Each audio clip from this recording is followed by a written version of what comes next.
Meus irmãos, esse encontro de Jesus com este homem que não tem nome, com este homem anônimo, ele é um encontro que chama a nossa atenção a uma reflexão pessoal, enquanto crentes, enquanto igreja de Jesus. Nós somos incentivados, encorajados a olharmos para a nossa vida, para a nossa prática, para a maneira como nós entendemos e compreendemos o Evangelho, para a maneira como nós nos vemos, como nós nos percebemos.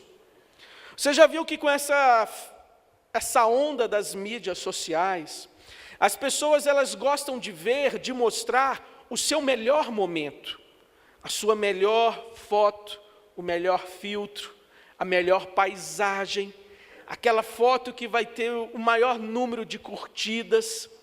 E se você quiser ver um jovem, um adolescente assim meio chateado com os pais, é só os pais pegarem algumas fotos assim da infância, aquele grupo que hoje está aí nos jovens lá no fundão, né? Pega aquela galera na época que estava na UPA, que estava naqueles corais infantis, naqueles conjuntos, começa a viralizar essas fotos aí, né? E aí você vê rapidinho alguns comentários, poxa mãe, essa foto, não sei o quê, e começa um a brincar com o outro. Porque ali o jovem, ele acha que aquela foto não o pegou no melhor momento, que, olha, naquela época eu era muito estranho. Fato é que a gente gosta de se apresentar, de se ver no nosso melhor momento.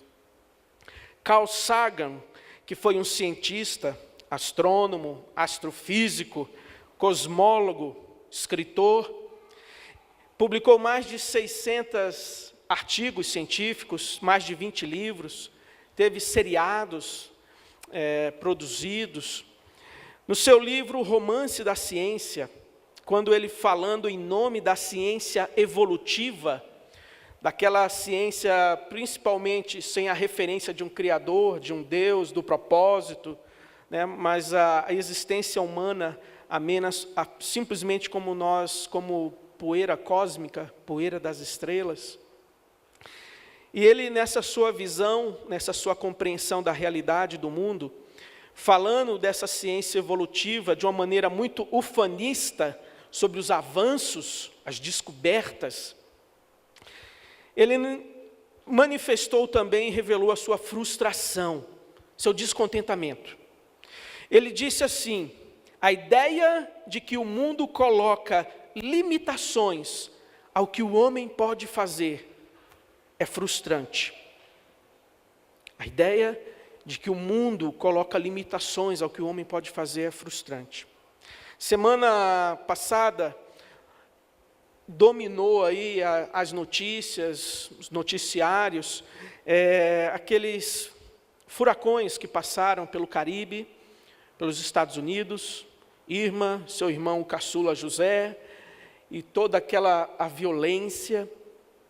Mas o avanço científico, os satélites, podiam mostrar em tempo real, você acompanhava a movimentação do furacão, ele ia para a direita, ele ia para a esquerda, não, ele vai ficar em tal estado, não, agora ele desviou, ele perdeu força, baixou de categoria, virou agora uma tempestade tropical, e tudo em tempo real, esse monitoramento, a tecnologia, a descoberta, aquilo que o ser humano pôde construir como compreensão da natureza. Mas tem algo que o ser humano ainda não pode fazer: dominar os ventos, dominar as tempestades, dar ordem, sossega-te, aquieta-te. Somente diante dos discípulos, os quais ficaram estupefatos e diziam e perguntavam: quem é esse? Quem é esse que diz aos ventos, aos mares, aquieta-te? Por mais que a humanidade avance, desenvolva na tecnologia, no conhecimento, na sua capacidade de construir e fazer maravilhas, como diz Carl Sagan, o mundo ainda coloca limitações ao ser humano, e isso é frustrante. Nós gostamos de ver o nosso melhor momento, nós gostamos de cultos que nos colocam para cima, que nos motivam, que nos fazem experimentar boas sensações, né? Nós gostamos de uma palavra que nos motive, que nos encoraje. Nós queremos ser animados, encorajados. Mas fato é que Betesda aqui mostra o ser humano no seu pior momento. Mostra o ser humano na sua miséria. Mostra o ser humano na sua desgraça.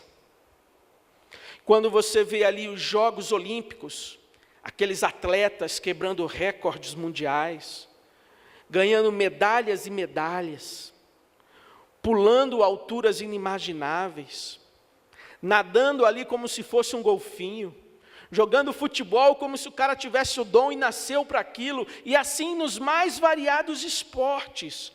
Nós vemos ali o corpo humano quebrando barreiras, superando limites, na sua melhor forma. Mas quando nós olhamos para Betesda, nós temos o ser humano no seu pior momento, no seu pior estado. E esses encontros que Jesus tem tido aqui no Evangelho de João, eles mostram várias facetas da complexidade do ser humano. Quando nós olhamos para o encontro de Jesus com Nicodemos, nós vemos ali uma humanidade orgulhosa, uma humanidade arrogante, em busca de autossalvação. Mas Jesus é a salvação.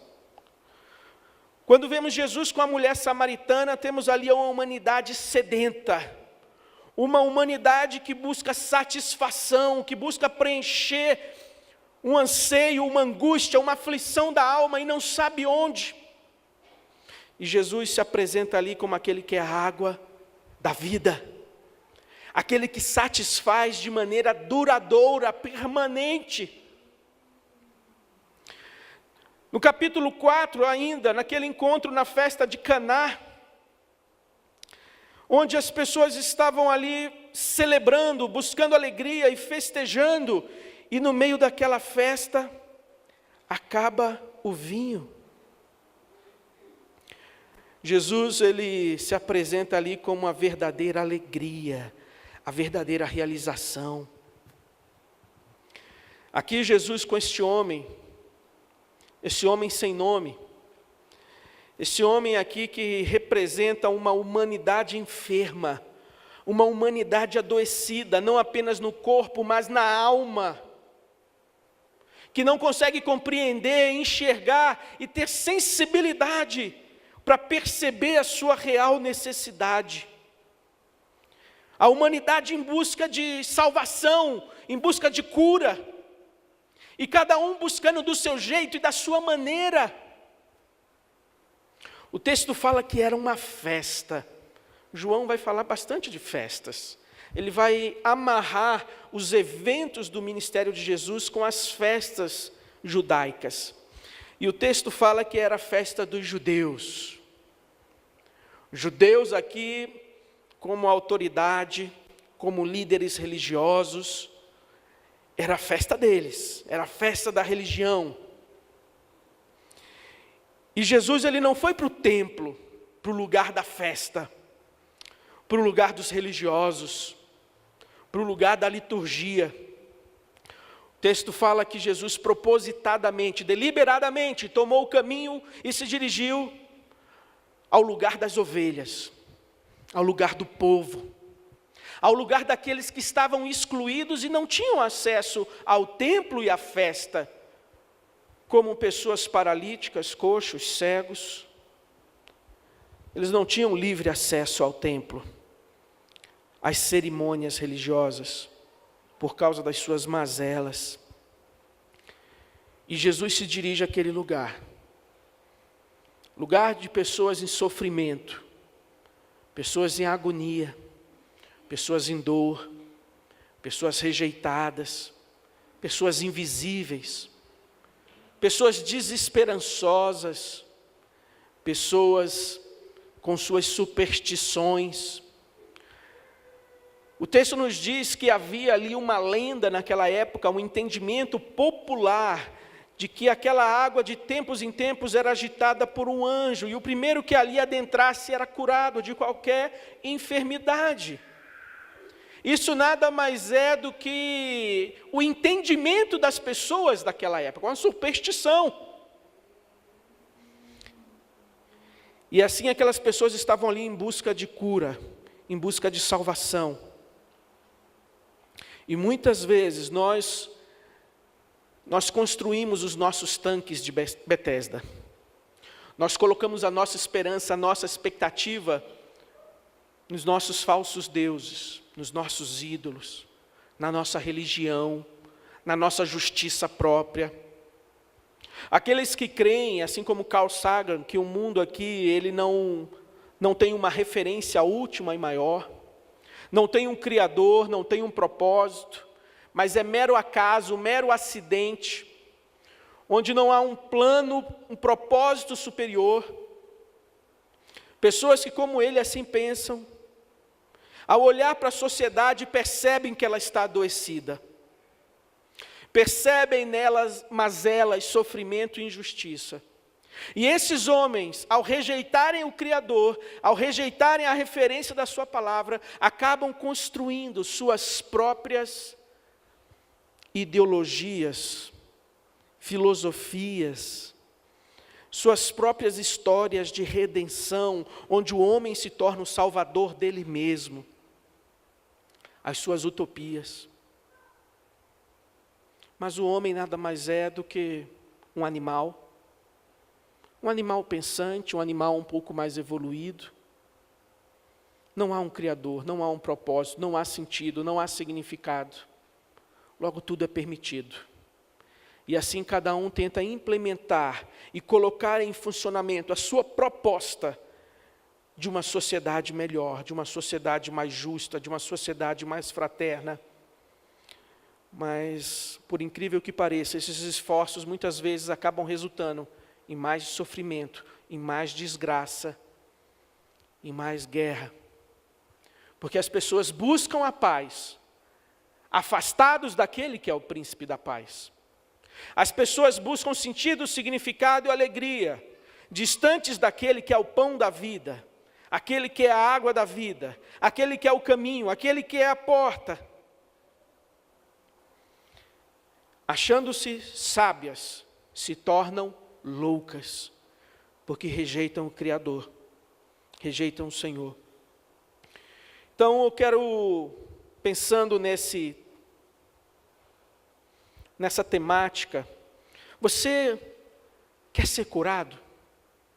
Você quer ser curado? Você se vê enfermo? Você se vê carente, dependente, necessitado? É assim que você se vê? Alguém que precisa da graça e da misericórdia de Deus dia após dia. Você quer ser curado? Foi essa a pergunta de Jesus para aquele homem. Aquele homem foi escolhido por Jesus. Não foi ele que foi até Jesus, agarrou as vestes de Jesus. Não foi ele que clamou, Jesus, filho de Davi, tem misericórdia de mim. Não. Foi o Senhor Jesus que o escolheu. Manifestar nele a sua graça. Aquele homem ali acaba sendo como que uma representação de todo o povo de Israel, de toda aquela comunidade, doente, enferma, desesperançosa. Aquela palavra ali de agitar as águas no grego, quando fala que o anjo agitava a água, ela era usada para subversões políticas. E aquele povo naquele momento esperava um Messias subversivo, um Messias revolucionário, um Messias que expulsasse os inimigos, Roma, e libertasse o povo, e fizesse aflorar novamente o tempo de ouro de Israel, como foi nos tempos de Davi, a liberdade, a autonomia. Muitos buscam essa libertação, essa vida melhor, essa sociedade melhor, colocando sua esperança na subversão, na revolução. Mas não foi isso que Jesus fez. Ele trouxe o seu reino, Ele manifestou o seu reino, mas através de sinais e prodígios, que apontavam para a sua divindade, que apontavam para as características desse reino, que trazia liberdade, que trazia vida àquele que estava oprimido, aquele que estava sem esperança, aquele que estava sem autonomia, aquele que dependia da misericórdia e da compaixão do outro para que o carregasse. Aquele homem era uma representação. O texto fala que dentre aqueles cegos haviam ali, dentre aqueles enfermos haviam cegos, pessoas que não tinham discernimento, pessoas que estavam em trevas. Haviam coxos, pessoas sem liberdade, sem autonomia, dependentes. Haviam paralíticos, pessoas que sofriam de paralisia, de insensibilidade, que tinham ali alguns dos seus órgãos sem sensibilidade, amortecidos, adormecidos. E esse é um retrato do Israel, preso às suas festas, preso às suas liturgias. Jesus é a cura para o homem todo, no seu corpo, na sua alma, nas suas emoções. Jesus é a resposta de Deus e a cura de Deus para o homem todo. No Antigo Testamento, Deus vai condenar os pastores que não apacentavam o seu povo. Os pastores que apacentavam a si mesmos, antes exploravam o povo, se serviam do povo. E o Senhor Jesus diz que Ele mesmo havia de apacentar o seu povo. Jesus vê o que os religiosos daquela época ignoravam, o que eles não queriam ver, o que eles queriam evitar. Eles ignoravam o povo na sua miséria. Mas essa ação de Jesus realiza a promessa de Deus de cuidar do seu povo. Ezequiel 34. Apacentá-las-ei de bons pastos nos altos montes de Israel, será a sua pastagem, e deitar-se-ão ali em boa pastagem, e terão pastos bons nos montes de Israel. Eu mesmo apacentarei as minhas ovelhas, e as farei repousar, diz o Senhor Deus. E Ezequiel denuncia também esses líderes religiosos. Filho do homem, profetiza contra os pastores de Israel. Profetiza e diz-lhes, assim diz o Senhor Deus: ai dos pastores de Israel que se apacentam a si mesmos. Não apacentarão os pastores as ovelhas? Comeis a gordura, vestivos da lã, degolais o cevado, mas não apacentais as ovelhas? A fraca não fortalecestes, a doente não curaste, a quebrada não ligaste, a desgarrada não tornaste a trazer, e a perdida não buscastes, mas dominais sobre elas com rigor e dureza. Esse é um retrato fiel daqueles líderes religiosos do primeiro século, daqueles sacerdotes, daquele sinédrio, daqueles fariseus, preocupados com suas tradições, preocupados com suas leis. E o problema aqui não é a lei de Deus. A lei é boa, a lei é santa e justa. A lei foi dada como uma dádiva de Deus. Um Deus que domina de maneira graciosa sobre aqueles que eram escravos de Faraó, escravos no Egito, e agora são escravos, servos do Deus verdadeiro, do Deus que tira a água da pedra, do Deus que manda a coluna de fogo à noite e manda a sua nuvem durante o dia, o Deus que abre o mar, o Deus que manda o maná, o Deus que cura da serpente abrasadora, o Deus que dá a terra prometida por herança e promessa. Servos desse Deus. A lei de Deus é boa, santa e justa. Mas nós quebramos a lei. Nós falhamos, e por isso a lei já tinha não apenas a lei moral, mas a lei cerimonial, de como nós podíamos manter a nossa comunhão com Deus, através ali da observação dos sacrifícios, dos holocaustos, das ofertas. E a pessoa oferecendo aquilo em fé a Deus, com temor a Deus, ela era perdoada, ela era aceita. E ela fazia aquilo ali também como uma esperança futura, apontando para o Cordeiro que haveria de vir, que tira o pecado do mundo de uma maneira completa e perfeita, aguardando o sacrifício que não precisa ser repetido. Ao cumprir a lei cerimonial, o povo desfrutava de comunhão com Deus, o povo reafirmava sua fé, sua esperança na promessa futura de Deus. Quando nós olhamos aqui esses fariseus, esses líderes religiosos agindo dessa forma, não confunda isso com a lei, não transfira isso para a lei, como se a lei de Deus fosse o problema, como se a lei de Deus que fosse a desgraça. A desgraça do homem é o seu pecado, a desgraça do homem é o seu afastamento de Deus, a desgraça do homem é o seu desejo de impor e dominar sobre o seu semelhante.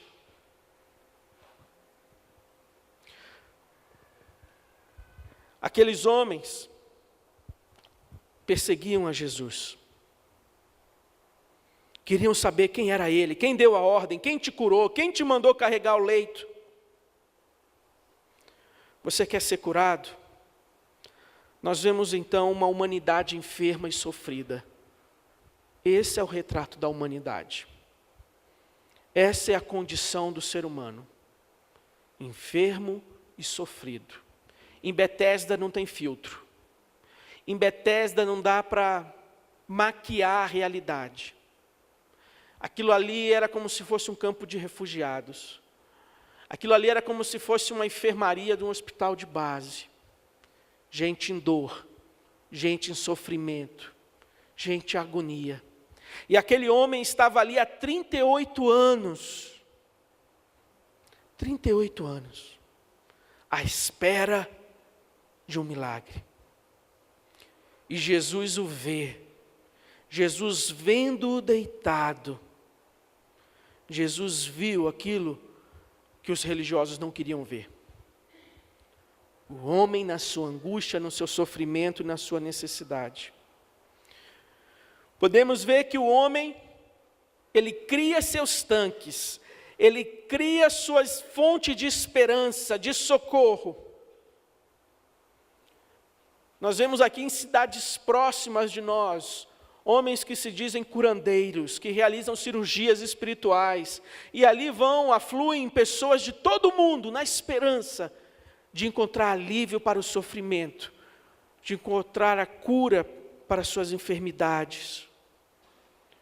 Você vê em muitas igrejas, pessoas ali pagando promessas, pessoas fazendo promessas em busca da sua cura, se apegando a santos, se apegando a milagreiros, cultos ditos evangélicos, com a propaganda de apóstolos e missionários do poder que vão realizar obras de cura, de poder. Isso chama a atenção do povo, isso atrai pessoas. As pessoas criam seus tanques. O que a gente precisa compreender é que Jesus é a resposta de Deus para os que sofrem. Jesus é o descanso para aqueles que estão em agonia. Jesus é a esperança para aqueles que estão desanimados. Jesus, ao perguntar àquele homem, você quer ser curado? E a resposta daquele homem foi meio evasiva. Ele não disse sim, ele não disse não, ele disse, Senhor, olha, como que se justificando, eu até queria, sabe? Mas ninguém me ajuda, ninguém me coloca lá, ninguém tem dó do aleijadinho. Na hora que a água balança, o povo passa por cima do aleijadinho, vai lá e falta aqui um pouco de de misericórdia. Ele está num certo comodismo, numa estagnação. Ele não demonstra fé, ele não demonstra esperança. Ele diz, não tem jeito. Como? Como ser curado? E Jesus só dá a ordem e o poder. Levanta, levanta, para com essa conversa, para com esse comodismo, para com essa alienação, para de esperar, levanta, toma o teu leito, esse leito que representa essa sua estagnação, esse seu comodismo, essa sua vida aqui de dependência, de limitação, toma e anda. E o texto diz que imediatamente o homem se viu curado, se pôs a andar, carregando seus trapos, e era aquele dia sábado. E aquele homem então, ao ser visualizado pelos religiosos, ao ser notado, ao ser visto, ele foi abordado. E ele disse, olha, o homem que me curou, ele me mandou andar, levar meu leito e andar. Levanta, toma o leito e anda. E aqueles homens não quiseram saber, curado? Curado do quê? Aqueles homens não se preocupavam com isso, não se importavam do milagre, do poder, da graça que havia sido manifestada na vida daquele homem. Isso pouco importava. O que importa é que o nosso sábado foi quebrado. Não o sábado de Deus, o sábado dos homens, o sábado dos religiosos.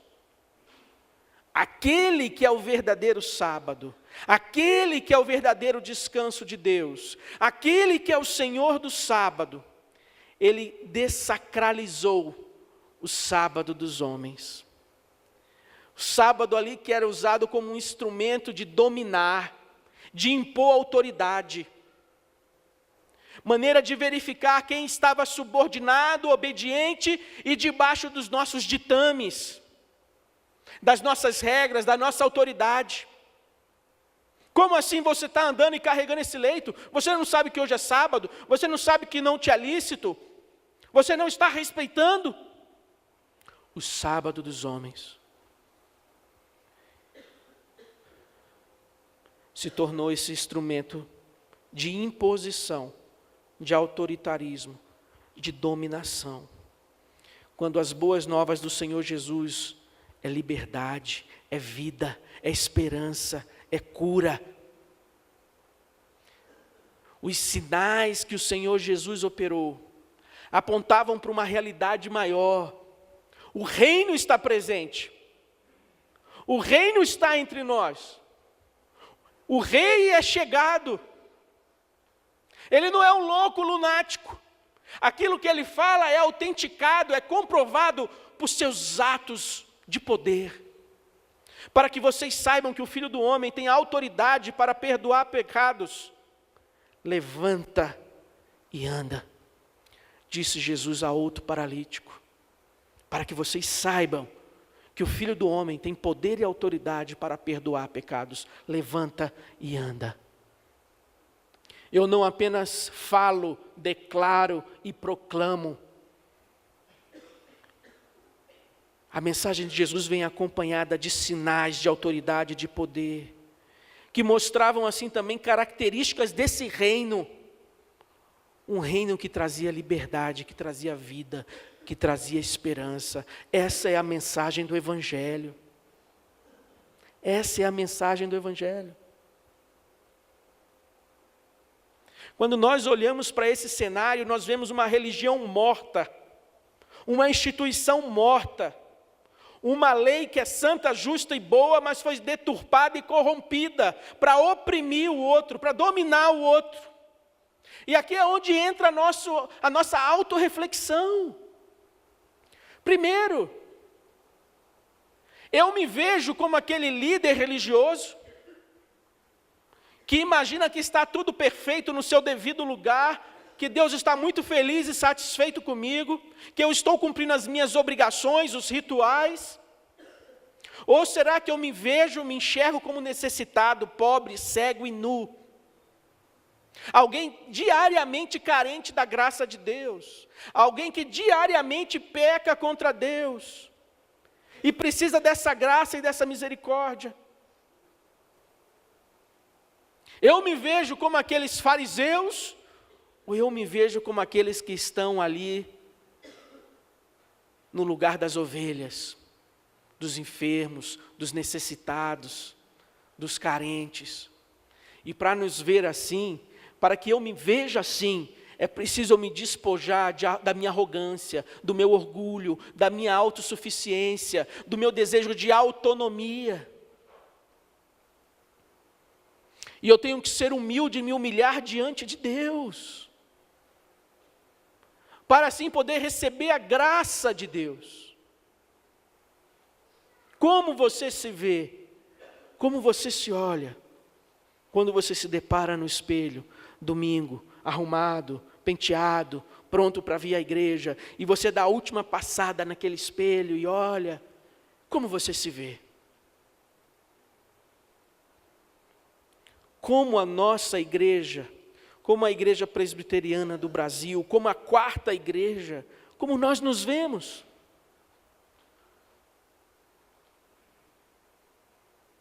Nós entendemos que nós estamos aqui como agência de Deus, como representantes de Deus no mundo caído, no meio de uma Betesda, no meio de uma humanidade enferma, doente, carente, aflita. E nós somos aqui uma agência de proclamação de uma mensagem que traz vida, que traz esperança, que traz graça, que traz compaixão. Será que é assim que nós vemos, olhamos um ao outro? Quando nós nos ofendemos, quando nós falhamos um com o outro? Ou será que nós temos mais facilidade de agir como aqueles fariseus? Quem que te mandou carregar o leito? Por que você está fazendo isso? Quem te autorizou a fazer isso? Você foi eleito por quem? Com que autoridade você está fazendo isso? O pastor te autorizou?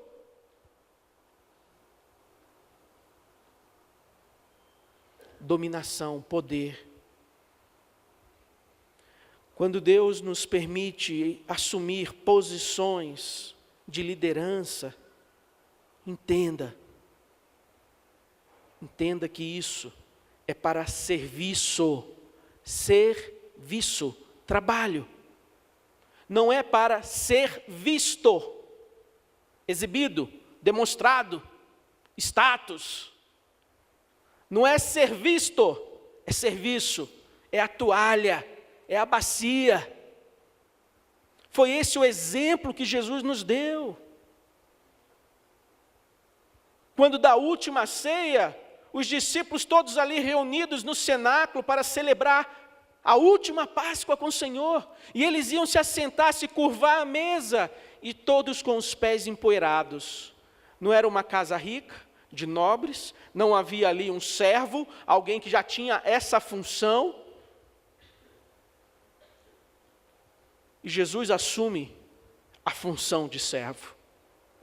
Nenhum dos seus discípulos achou Jesus digno o suficiente para se quedar aos pés dele e lavar os seus pés. E enquanto nenhum dos discípulos achou Jesus digno, Jesus achou os seus discípulos dignos. E ele se curvou e lavou os pés dos seus discípulos, dando o exemplo. Os governantes, aqueles que têm autoridade nesse mundo, dominam com autoridade, com dureza, com opressão. Mas entre vós não deve ser assim. Não deve ser assim. Aquele que quiser, que almejar ser o maior, seja este o que vos sirva. Como igreja, nós não podemos usar a palavra de Deus como um instrumento de opressão e dominação sobre as pessoas. Nós não podemos descaracterizar a palavra de Deus para oprimir as pessoas e colocar fardos sobre elas. Exigir e cobrar aquilo que a palavra não cobra e não exige. Inventar pecados por causa de preferências pessoais. Nós devemos nos ater àquilo que a palavra diz, aquilo que já está aqui. E já é tão desafiador. O padrão de Deus já é tão elevado.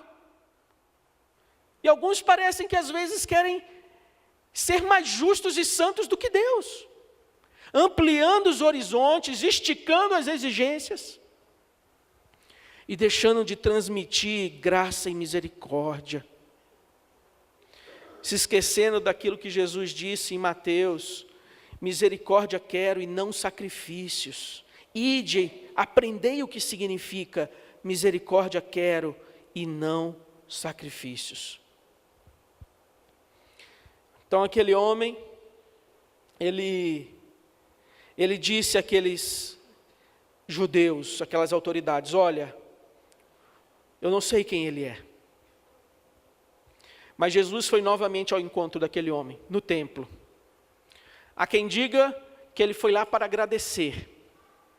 Há quem diga que ele foi lá para mostrar novamente sua submissão à lei e às autoridades, ao sistema. Como saber? Como afirmar com certeza? Fato é que Jesus dirige a palavra àquele homem e diz: olha, meu amigo, você já está curado. Não peques mais, para que não te suceda coisa pior. E o texto aqui é muito claro. As orações aqui estão interligadas. Não peques mais, para que não te suceda coisa pior. Não são coisas desconexas e separadas. Então, esse texto aqui, Jesus está dizendo sim, que no caso daquele homem, sim, aquela enfermidade estava atrelada a um pecado específico dele. É o que Jesus diz a esse homem. O problema é generalizar. É ver todas as enfermidades e doenças como resultado do pecado dele ou dos pais. Noutra ocasião, Jesus disse: nem ele pecou, nem seus pais, mas isso lhe sobreveio para que se manifeste nele o poder de Deus. Mas há determinados pecados que acarretam nesse tipo de coisa. Quer outro exemplo? Ananias e Safira. Por que eles morreram? Será que pecaram? Foram os pais que pecaram? Não. Safira morreu porque Ananias pecou? Não. Ela chegou diante de Pedro e confirmou e contou a mesma história. E foi disciplinada. Houve um pecado. Você não mentiu contra o homem, para os homens, vocês mentiram a Deus. E? Você acha pouco esse exemplo? Podemos dar mais. Todo mês, ao celebrarmos a ceia, quase sempre lemos 1 Coríntios 11, quando fala que aquele que come e bebe sem discernir o corpo, come e bebe juízo. E por causa disso, não poucos entre vós dormem. Dormem como figura de linguagem, eufemismo, para de fato pessoas que já haviam falecido, por causa da maneira como participavam da ceia do Senhor, desprezando, zombando, não se preparando, não se arrependendo dos seus pecados. Então a Bíblia fala de casos, de situações onde determinadas mazelas e desgraças sobrevêm por causa de pecado. O problema é generalizar, o problema é colocar tudo nessa gaveta, e o problema é você querer dizer, porque aqui quem está dizendo é Jesus. E quem vai corrigir de Jesus? Quem vai dizer que ele está errado? Quem vai dizer que ele não conhece a vida daquele homem e as razões? Ele sabe de todas as coisas. Então ele está autorizado a emitir o julgamento. Ele está autorizado a dizer, por que isso, por que aquilo? Eu não. Você não. Então, se você vê um irmão ou uma pessoa em sofrimento, em dor e angústia, não temos a tarefa de dizer o porquê nem para quê. Não é tarefa nossa. Deus sabe. Deus sabe se houve ali algum pecado pessoal ou não. O que nós temos que fazer é o quê? É o que Jesus fez aqui. Ele manifestou graça. Ele viu aquele homem na sua necessidade. Ele se dirigiu àquele homem e estendeu a mão. E ele curou aquele homem sem falar nada, sem apontar nada. E depois, ao reencontrar, ele faz a advertência: rapaz, toma atento, se apruma, para que não te suceda coisa pior. Então, meus irmãos, ao olharmos para essa postura de Jesus, nós devemos pensar como nós nos vemos, como nós nos enxergamos, como a igreja se vê, se percebe na sua missão. Jesus fala: o Pai trabalha até agora e eu também trabalho. E qual é o trabalho dele? É um trabalho de levar esperança, de levar libertação, de levar boas novas. E isso aponta também para qual deve ser o trabalho da igreja. Um trabalho voltado para o próximo, um trabalho voltado para o semelhante, um trabalho voltado para o ser humano. E não apenas o ser humano cheiroso, bonito, bem vestido, bem educado, mas esses aqui também que eram rejeitados, desprezados, discriminados. Foi a estes a quem Jesus se dirigiu. Então a gente também, como igreja de Jesus, como povo de Deus, como agência do reino de Deus, nós não podemos ignorar essa realidade que nos cerca. Um mundo em dor, um mundo em sofrimento, um mundo em necessidade. Isso é tarefa da igreja enquanto comunidade, mas você também é responsável enquanto indivíduo. Aquilo que você vê. Quando Jesus conta da parábola do bom samaritano, o bom samaritano, ao ver a necessidade, ele não falou assim: vou chamar uma ONG, eu vou lá na igreja chamar os diáconos, eu vou fazer um documento, vou mandar para o conselho. O que o bom samaritano fez foi estender a mão, e com aquilo que Deus o deu, ele dividiu, ele repartiu e ele socorreu o necessitado. Ele não terceirizou. Ele não falou: isso é responsabilidade do governo, é o governo que tem que dar jeito para isso. Ele não foi atrás da instituição religiosa, ele não foi atrás de uma sinagoga, procurar ali quem era o responsável do serviço, da ação social da sinagoga. Ele simplesmente agiu com aquele homem como seu próximo, como seu próximo. Houve ali misericórdia, houve ali compaixão, houve ali desprendimento. Ele mudou a sua agenda, ele mudou o curso da sua viagem, ele despendeu recursos financeiros, ele cuidou do próximo. Porque às vezes a gente só aponta para a igreja. O que a igreja faz? Quais são os projetos da igreja? Mas nós acabamos nos excluindo, não vendo a nossa responsabilidade, que é individual. A igreja tem o seu papel, a igreja tem a sua tarefa, mas isso não substitui, não dá para terceirizar. Quando Deus permite que pessoas passem no seu caminho, pessoas em angústia, em necessidade, em sofrimento, em aflição, não haja com indiferença, não haja com julgamento, com dureza, com frieza, porque você vai estar se colocando do lado daqueles fariseus. Jesus viu, dirigiu a palavra, agiu com compaixão, agiu com misericórdia. Foi assim que Jesus agiu, foi assim que ele fez.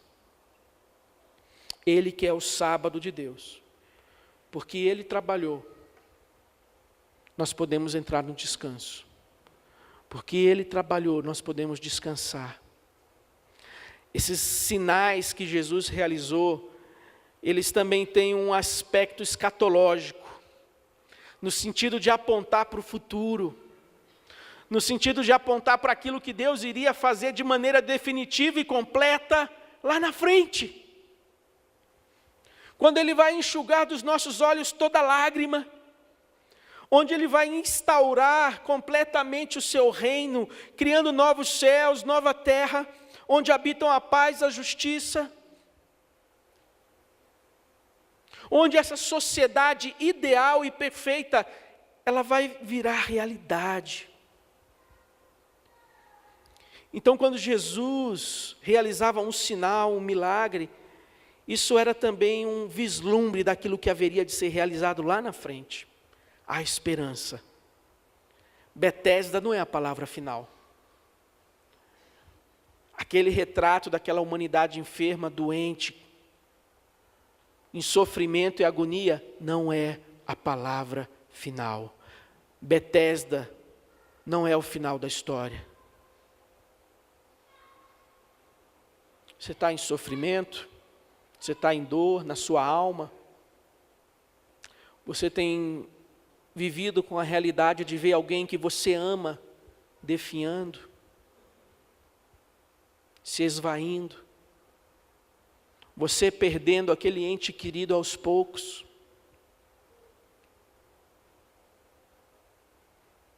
Betesda não é a palavra final.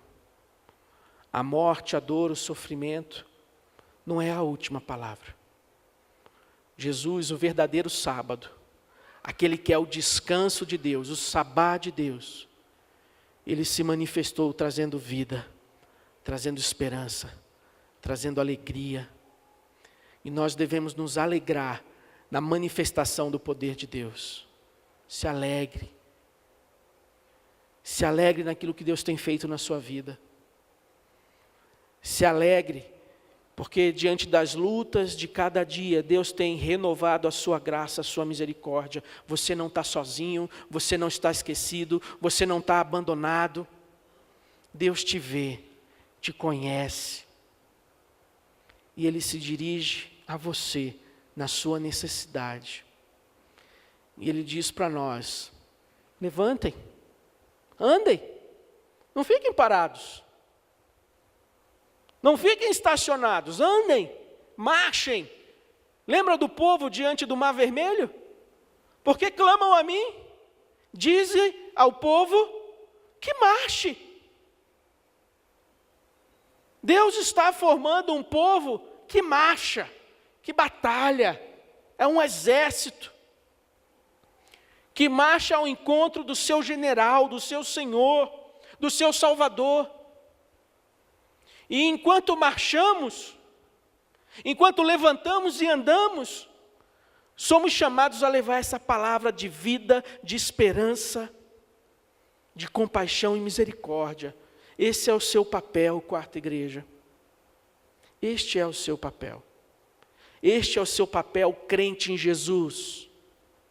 Você que foi salvo pela graça de Deus, você que tem recebido do Espírito Santo de Deus, para isso nós fomos salvos, para andar em novidade de vida, para proclamar as virtudes daquele que nos resgatou do reino das trevas para o seu império, para o reino da luz do seu Filho.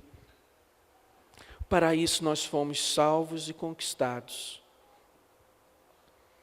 Betesda não é a palavra final. Que nós possamos assim lançar a nossa esperança na ação poderosa do Senhor Jesus. Se você está em dor, se você está em sofrimento, em abatimento, desânimo, se você se sente ignorado, desprezado, saiba, você tem a quem recorrer. Você tem alguém que te vê, alguém que recolhe as tuas lágrimas. E mesmo que a dor e o sofrimento dure toda uma noite, essa noite pareça longa, interminável, saiba que a alegria vem pelo romper da manhã, o romper da alva.